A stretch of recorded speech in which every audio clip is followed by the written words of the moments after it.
긴급 속보 알려드립니다. 현재 원달러 환율이 1,500원을 기록하면서 가파르게 상승하고 있습니다. 정부는 긴급 회의를 소집했습니다. 뉴스에서 보았듯이 환율 1,500원. 단순한 숫자처럼 보이시죠? 그런데 이 숫자가 여러분의 커피값, 장바구니 물가, 그리고 여러분의 통장에서 소리도 없이 돈을 빠져나가게 하고 있습니다. 또한 월급의 실질 가치를 조용히 갉아먹고 있다면 어떻게 하시겠습니까? 2009년 글로벌 금융위기 이후 17년 만에 처음으로 뚫린 1,500원 선. 전문가들은 지금 이 상황을 두고 심리적 마지노선 붕괴라고 표현합니다. 그리고 더 무서운 건 시장이 이미 그 다음 숫자를 보고 있다는 점입니다.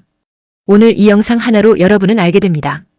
왜 월급은 그대로인데 내 돈의 가치는 줄어드는지, 중동 하늘에서 피어오른 연기가 어떻게 내 밥상까지 덮치는지, 그리고 지금 이 폭풍 속에서 살아남기 위해 무엇을 알아야 하는지.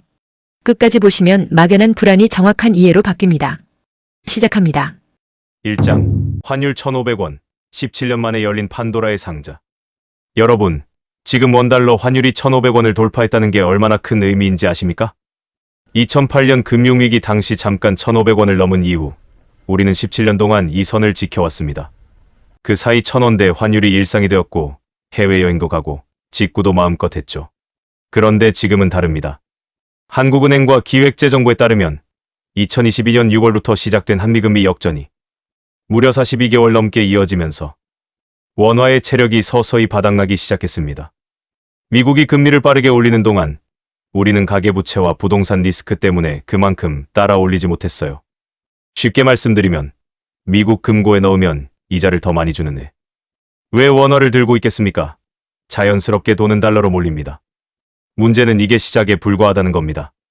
달러 인덱스가 100선을 위협하며 강세를 이어가는 동안 우리 원화 가치는 실시간으로 깎여나가고 있습니다. 여러분이 지금 들고 있는 1만원권 지폐. 그 종이는 그대로이지만 달러로 환산하면 1년 전보다 10% 가까이 가치가 떨어진 상태입니다. 가만히 서 있어도 뒤로 밀리는 에스컬레이터. 지금 우리 모두가 그 위에 서 있는 겁니다. 2장 중동의 불꽃. 페르시아만이 흔들리면 내 주유소도 흔들린다. 그렇다면 외부에서 날아오는 불덩어리는 어디서 오는 걸까요? 바로 중동입니다. 이란의 핵심 원유 수출 거점인 하르그섬. 이곳을 통해 전 세계 원유 수출량의 상당 부분이 흘러나옵니다. 이 지역의 지정학적 긴장이 높아질 때마다 WTI 유가는 즉각 반응합니다. 실제로 최근 중동 긴장이 고조되자 WTI 선물 가격이 배럴당 100달러 선을 위협하기 시작했고, 시장에는 2022년 러시아 우크라이나 전쟁 당시의 그 악몽 같은 인플레이션이 소환되고 있습니다. 기름값이 오르면 어떤 일이 벌어지냐고요? 여러분이 매일 아침 타는 버스, 마트에서 사는 수입과자, 온라인으로 주문하는 택배 상자. 이 모든 것의 운송 원가가 함께 오릅니다. 더 중요한 건 미국 연준의 반응입니다. 유가가 치솟으면 물가가 오르고, 물가가 오르면 연준은 금리를 내릴 수가 없습니다. KDI 한국개발연구원은 미국의 긴축 장기화가 원화 약세의 가장 큰 외부 요인이라고 분석했습니다. 중동에서 피어오른 검은 연기가 지구 반대편. 서울의 장바구니 물가를 태우는 이 잔인한 연결고리가 바로 지금 작동 중입니다. 3장 달러라는 이름의 철옹성. 외국인이 떠나는 진짜 이유. 여기서 여러분이 꼭 알아야 할 사실이 있습니다. 우리 코스피에서 외국인이 매일 수천억 원씩 주식을 팔고 나가는 걸 보며 배신감 느끼신 적 있으시죠? 그런데 솔직히 말씀드리면 그건 배신이 아닙니다. 위기가 오면 전 세계 자금은 하나의 목적지로 향합니다. 바로 달러 자산입니다.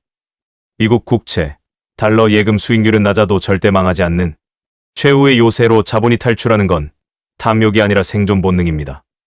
달러 인덱스가 100을 오르내리는 지금, 이것이 원화에 가하는 압력은 두 가지입니다. 첫째, 우리 주식시장에서 외국인 자금이 빠져나가며 코스피가 하락합니다. 둘째, 원화를 팔고 달러를 사려는 수요가 늘어 환율이 더 오릅니다. 악순환입니다. 그리고 이 악순환의 가장 큰 피해자는 결국 평범한 투자자와 서민들입니다. 4장, 항공도 제조업도 달러가 오르면 다 무너진다. 이 환율 쇼크가 기업에게 어떤 의미인지 구체적으로 짚어드리겠습니다. 항공업계부터 봅시다.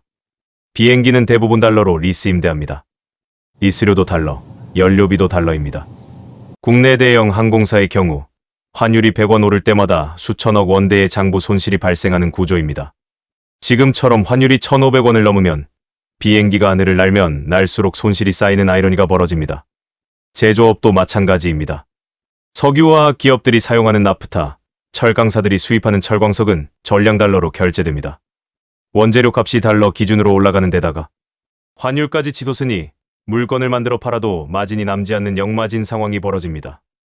한국은행 자료를 보면 제조업체의 수익성을 나타내는 매출액, 영업이익률이 고환율 구간에서 눈에 띄게 악화되는 패턴이 반복됐습니다. 그리고 이 고통은 결국 여러분의 소비자 물가로 청구서가 날아옵니다. 공장이 힘들면 그 비용은 소비자에게 전가됩니다. 오늘 3억은 만원짜리 밥 한 끼가 내일 12,000원이 될 수 있다는 게 과장이 아닌 현실입니다. 5장, 은행이 골병, 돈줄이 막히면 우리 모두가 힘들어진다. 그럼 은행은 괜찮을까요? 겉으로 보이는 화려한 건물과 달리 지금 금융권 내부에서는 조용한 경고음이 울리고 있습니다. 한국은행이 2025년 상반기 발표한 금융안정보고서에 따르면 올해 1분기 취약 자영업자 대출 연체율이 12.24%로 2013년 이후 최고치를 기록했습니다. 전체 자영업자 대출 연체율도 1.88%로 장기 평균을 웃돌고 있습니다. 연체율이 오른다는 건 은행 입장에서 이 돈을 못 받을 수도 있다는 리스크가 커진다는 뜻입니다. 그럼 은행은 어떻게 반응할까요? 대출 심사를 까다롭게 하고 신용이 낮은 곳부터 대출 회수에 나섭니다. 경제에 피를 돌려야 할 심장이 펌프질을 멈추는 동맥경화가 시작되는 겁니다.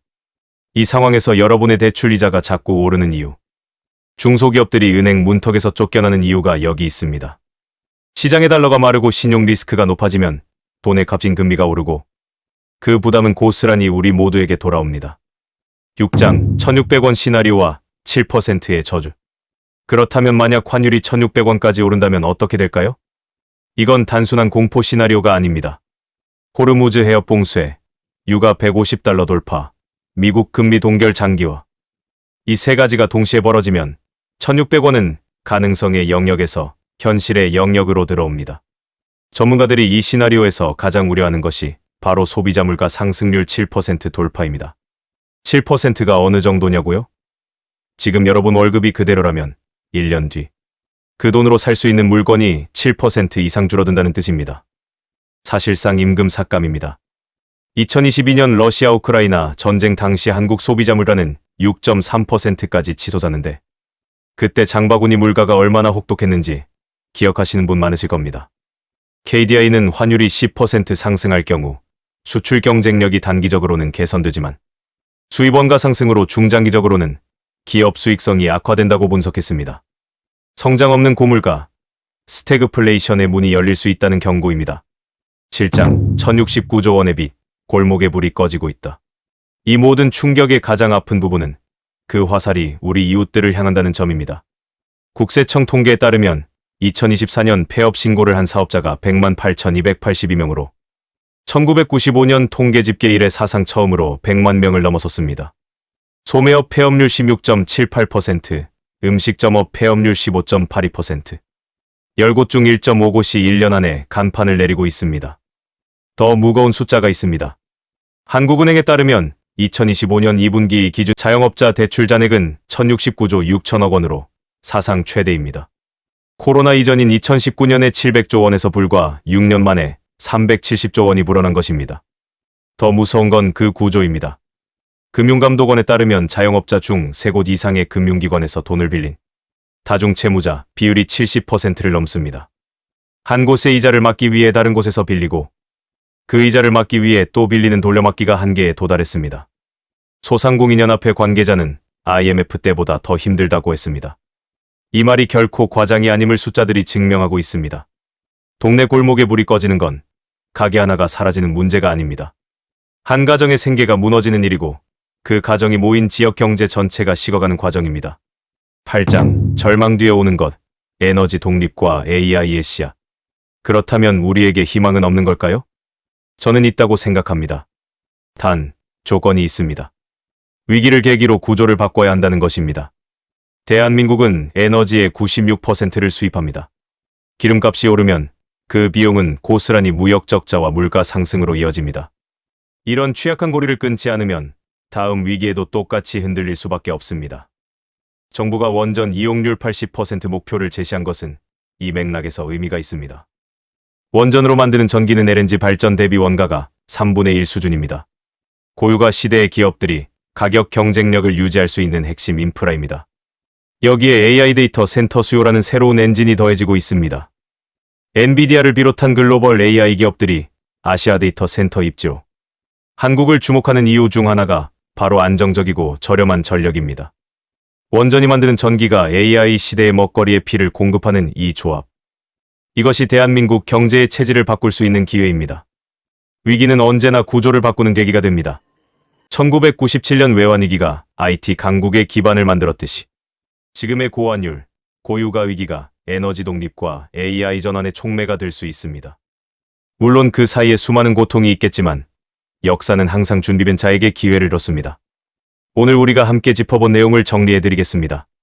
환율 1,500원 돌파는 17년 만의 신비적 방어선 붕괴입니다. 그 배경에는 42개월 이상 이어진 한미 금리 역전, 중동 지정학적 위기, 달러 강세라는 삼중고가 있습니다. 이 충격은 기업의 비용 상승, 소비자 물가 전가, 서민의 실질 소득 감소, 자영업자 폐업 급증이라는 경로를 타고 우리 일상 깊숙이 파고들고 있습니다. 2024년 폐업자 100만 명 돌파, 자영업 대출 1,069조 원이라는 숫자가 그 현실을 보여줍니다.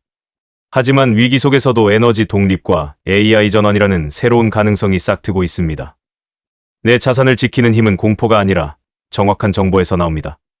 오늘 이 영상이 여러분의 막연한 불안을 구체적인 예로 바꾸는데 도움이 되셨기를 바랍니다.